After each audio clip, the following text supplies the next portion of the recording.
देश और दुनिया की तमाम बड़ी खबरों के लिए देखते हैं धमाकेदार 50।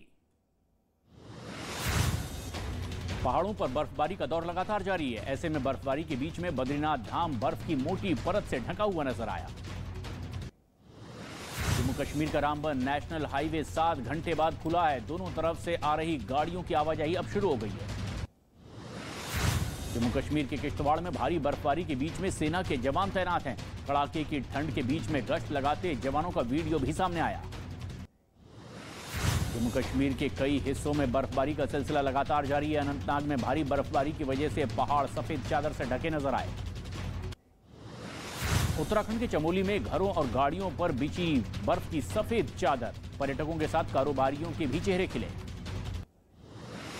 उत्तराखंड के उत्तरकाशी में लगातार हो रही बर्फबारी से कई रास्ते बंद हो गए। गंगोत्री हाईवे पर बर्फ हटाने के काम में प्रशासन जुटा है। हिमाचल प्रदेश के धर्मशाला में पहाड़ों के साथ साथ निचले इलाकों में भी बर्फबारी हो रही है। 1 डिग्री सेल्सियस तक तापमान दर्ज किया गया है। लोगों का घर से निकलना मुश्किल हो चुका है। उत्तराखंड के ओली में सड़क पर बर्फ जमने की वजह से लोगों की मुसीबतें बढ़ गई। रास्ता खोलने के लिए मशीनों का भी सहारा लिया जा रहा है। उत्तराखंड के चमोली में भारी बर्फबारी के बाद में नजारा बेहद खूबसूरत दिखाई दे रहा है। जहां पहाड़ हैं, घर, गाड़ी सब कुछ चांदी से चमकते दिखाई दे रहे हैं।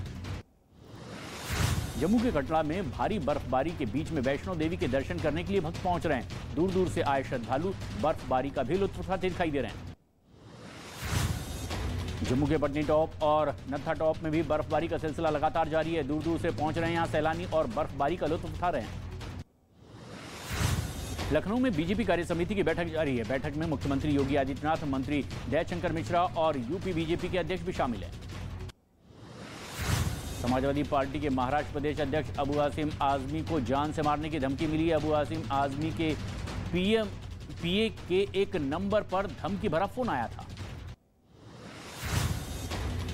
श्रद्धा मर्डर केस में दिल्ली पुलिस बहुत जल्द अब चार्जशीट दाखिल कर सकती है। दिल्ली पुलिस ने ड्राफ्ट तैयार कर लिया है। जनवरी की किसी भी तारीख को ये चार्जशीट दाखिल की जा सकती है। भारतीय कुश्ती संघ के खिलाफ केंद्र सरकार ने बड़ा एक्शन लिया है। खेल मंत्रालय ने WFI यानी कि रेसलिंग फेडरेशन ऑफ इंडिया की सभी गतिविधियां सस्पेंड कर दी है। हिमाचल प्रदेश में सरकार ने 16 अधिकारियों का तबादला कर दिया है, जिसमें 4 IAS, 4 IPS और 8 राज्य प्रशासनिक सेवा के अधिकारी शामिल हैं। राम की नगरी अयोध्या पहुंचे इंदौर से 1000 श्रद्धालुओं, जिनका ढोल नगाड़े के साथ में फूलों की बारिश के साथ स्वागत किया गया। दिल्ली में 26 जनवरी के मौके पर झांकी निकालने के लिए तमाम तैयारियां चल रही है और गणतंत्र दिवस पर सभी राज्यों के कलाकार अपनी प्रस्तुति के जरिए रंग बिखेरने के लिए तैयार हैं। जम्मू कश्मीर के राजौरी में गणतंत्र दिवस से पहले ही हाई अलर्ट जारी कर दिया गया है। सुरक्षा के पुख्ता इंतजाम किए गए हैं। जवानों ने गाड़ियों की तलाशी भी ली है। उत्तराखंड के पिथौरागढ़ में भूकंप के झटके महसूस किए गए हैं। रिक्टर स्केल पर 3.8 इसकी तीव्रता मापी गई है। जम्मू के निर्वाल में 2 धमाके एक के बाद एक हुए हैं। जांच इसमें तेज हो गई है। मामले में 6 लोगों को हिरासत में लिया गया और पूछताछ जारी है। सुरक्षा एजेंसियों ने बताया कि दोनों धमाके 20 मिनट के अंदर ही हुए। जम्मू कश्मीर के उपराज्यपाल मनोज सिन्हा ने जम्मू के नरवाल में हुए विस्फोट की कड़ी निंदा की है। जिम्मेदार लोगों की पहचान कर सख्त कार्रवाई के निर्देश भी दिए। जम्मू कश्मीर के पुलवामा में सुरक्षा बल ने एक गांव में आतंकियों के छिपे होने की खबर मिली।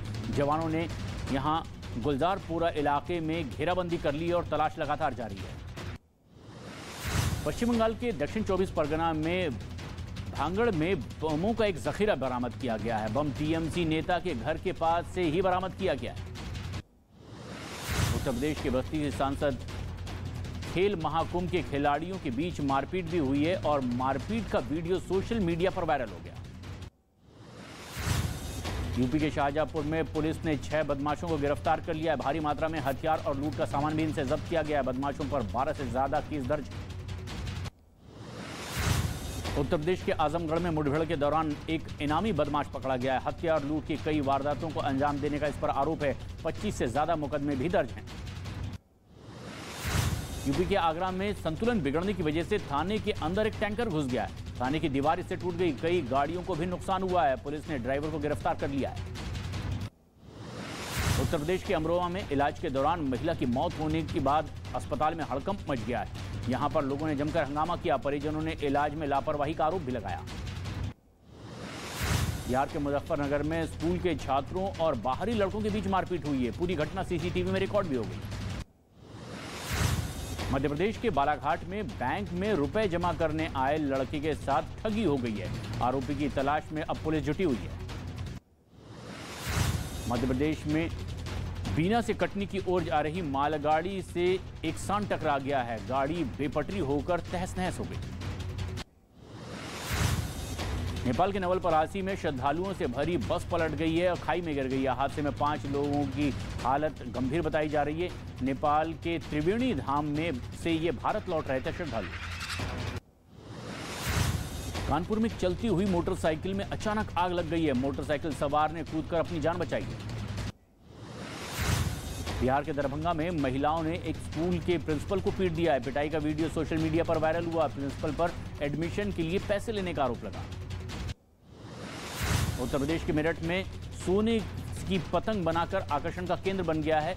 पतंग को गणतंत्र दिवस के मौके पर और बसंत पंचमी के लिए तैयार किया गया है। सोने की पतंग की कीमत करीब 21 लाख रुपए बताई जा रही है। उत्तर प्रदेश के प्रतापगढ़ में डॉल्फिन मछली को देखने के लिए लोगों की भीड़ जुट गई है। वन विभाग ने रेस्क्यू ऑपरेशन चलाकर डॉल्फिन को गंगा नदी में छोड़ दिया। बिहार के जमुई में एक घर में सांप दिखने से दहशत मच गई है। कड़ी मशक्कत के बाद इसको रेस्क्यू किया गया। बिहार के दरभंगा में पुलिस ने 7 आरोपियों को हथियारों के साथ गिरफ्तार कर लिया है। आरोपियों से बंदूक समेत 25 जिंदा कारतूस भी बरामद किए गए। जमीन विवाद की वजह से वारदात को अंजाम देने की प्लानिंग बना रहे थे। राजस्थान के जोधपुर में एक आदमी को लोगों ने बेरहमी से पीटा है। डंडे बरसाने का वीडियो भी सोशल मीडिया पर वायरल हो गया।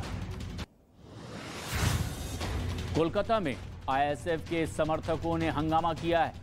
सभा के आयोजन से पहले ही यहां पत्थरबाजी भी शुरू हो गई। पुलिस के रोकने के लिए लाठीचार्ज करना पड़ा। टीएमसी कार्यकर्ताओं पर हमले का आरोप है। भारत की पहली नेजल कोरोना वैक्सीन 26 जनवरी को लॉन्च होगी। भारत बायोटेक ने इसे तैयार किया है। कलवरी क्लास की 5वीं पनडुब्बी समंदर में गोता लगाने के लिए पूरी तरह से तैयार है। 23 जनवरी को इसे नौसेना के बेड़े में शामिल किया जाएगा। पाकिस्तान में शहबाज सरकार ने बलूचिस्तान की बोली लगाई है। आर्थिक संकट से गुजर रहे पाकिस्तान को कर्ज चुकाने की अब चिंता बढ़ते जा रही है। रूस की सेना ने हवाई हमला कर यूक्रेन के टैंकों को तबाह कर दिया है। टैंक तबाह करने का वीडियो भी सामने आया है। पेरू में सरकार के खिलाफ अब प्रदर्शन और तेज हो गए हैं। लीमा में 11,800 पुलिसकर्मियों को तैनात कर दिया गया है। आंदोलन शुरू होने के बाद से ही अब तक 53 लोगों की इसमें मौत हो चुकी है। पेरू में प्रदर्शन के बीच ही सरकार ने एक बड़ा कदम उठाया है। ऐतिहासिक स्थल माचू पिच्चू में पर्यटकों के प्रवेश पर रोक लगा दी गई है। अटलांटा में सड़क पर उतरकर लोगों ने जमकर प्रदर्शन किया है। पर्यावरण कार्यकर्ताओं की मौत के बाद भड़के लोग और काले कपड़े पहनकर विरोध जता रहे हैं। नेटो में शामिल होने के लिए तुर्की और स्वीडन की बोली के खिलाफ अब स्टॉकहोम में भी विरोध प्रदर्शन शुरू हो गया है। बैनर और पोस्टर लेकर लोग सड़कों पर उतर गए हैं। रूस को लेकर अमेरिका का एक बड़ा दावा सामने आया। युद्ध छिड़ने पर रूस एक साथ 300 परमाणु बम से अमेरिका पर हमला कर सकता है।